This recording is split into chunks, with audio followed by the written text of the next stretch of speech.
If you ever find yourself driving through Highway 99 during a winter storm, don't stop at the old snowbound motel, because the guests you'll meet there have been dead for decades.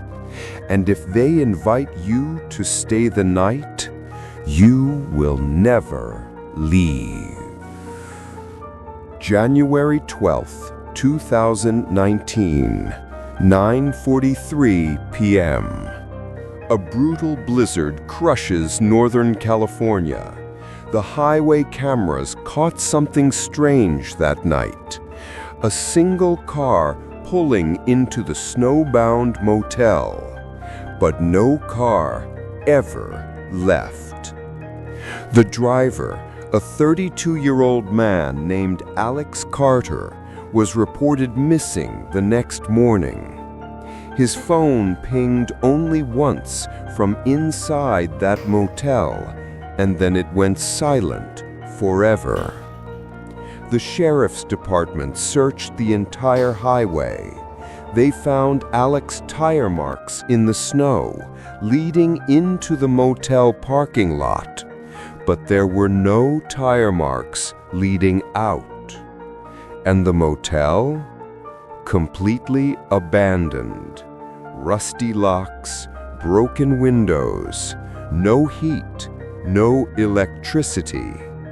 Yet officers swore they saw a glowing vacancy sign flickering in red, a sign that hasn't had power since 1994. Alex Carter was a data analyst from Sacramento. Workaholic, quiet, logical, the kind of man who believed everything had a scientific explanation. On that night, he was driving to Redding to interview a witness for an article he was writing about unsolved highway disappearances. Highway 99 was supposed to be a shortcut, but the storm turned the road into a white, endless void. Snow hammered the windshield. Wipers froze halfway. Cell service dropped to zero. The highway felt deserted. No other cars, no lights. Only the sound of harsh wind scraping across the vehicle like fingernails. Then, out of nowhere, a neon red glow appeared through the snowfall. A sign flickering weakly. Snowbound motel, vacancy. Alex blinked. That sign looked old, like something from the 70s. The red tubes buzzed faintly like a dying heartbeat. He didn't want to stop, but his fuel light was already flashing. With a deep breath, Alex turned toward the motel. The snowbound motel looked frozen in time. A row of dark wooden cabins, all identical, all silent. But what made Alex uncomfortable was the parking lot. There were other cars, 6 of them, completely buried in snow, like they hadn't moved in years. He stepped out, shivering instantly. No wind, no sound, just cold. The office door creaked open by itself. Inside, the air smelled of dust and old pine. A bell sat on the counter. Alex tapped it lightly. Ding! A voice creaked from the back room. Room 5 is ready. Alex froze. He hadn't asked for a room. He hadn't even seen anyone. The voice sounded old, dry, like it came from someone who hadn't spoken in years. Alex said. Hello? I didn't... Room 5 is ready. More forceful this time. Against his better judgment, Alex took the key from the counter.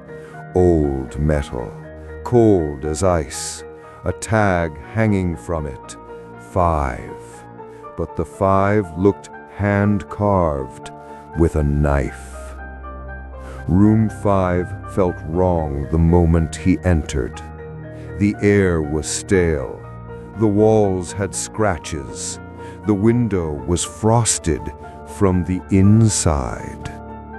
There was an old rotary phone in the corner, completely disconnected, yet it rang the moment Alex shut the door. Ring, ring. Alex hesitated, then picked it up. A whisper. Don't lie on the bed. Click. Silence. Alex felt his skin crawl. Was this some sick joke? He turned to the bed anyway, exhausted. And then he saw something that froze his blood. The sheets were warm, freshly pressed, like someone had been sleeping there just moments earlier. But when he lifted the blanket, there were indentations, the shape of a body, but no one was there. He heard footsteps outside, slow, heavy, dragging. Alex peeked through the curtains. A man stood in the snow, tall, thin, face completely pale, almost glowing in the moonlight. His head slowly turned toward Alex, and he smiled. But the smile didn't look human, too wide, too stiff. He raised his hand and pointed to Alex's door and then whispered something Alex couldn't hear. More figures began appearing behind him. A woman in a torn blue dress, a child with no winter coat, an old man missing a shoe, all staring, all smiling, all wrong. Inside the motel dresser, Alex found a notebook. Yellow pages, water-stained. A name on the first page. Eleanor Briggs, 1984. He flipped through it. They won't let me leave. The snow buries everything except the dead. The man outside my room keeps smiling. Room 5 keeps calling my name. If anyone finds this, run before they welcome you. The last entry. If the phone rings tonight, don't answer. Alex dropped the diary because the phone began ringing again. Louder, faster, more desperate. Alex finally answered. This time, a panicked voice whispered, "You're not supposed to be here. They died in a blizzard in '94. All the guests, the owner, everyone. Highway 99 froze them in place. The storm repeats every year, trapping anyone who stops." Alex's breath quickened. He whispered, "Who are you?" The voice replied, "I am you, if you don't leave right now." Alex ran outside. The dead guests were closer now, too close. The pale man opened his mouth unnaturally wide, and a sound came out like metal scraping ice. Alex sprinted to his car, keys shaking, door frozen, hands numb. He managed to start the engine. The guests surrounded him, touching the windows with frostbitten hands. The pale man whispered, "Stay with us forever." Alex floored the gas. Tires spun, car slid, then traction. Alex exploded out of the parking lot. But when he checked his rearview mirror, the motel was gone.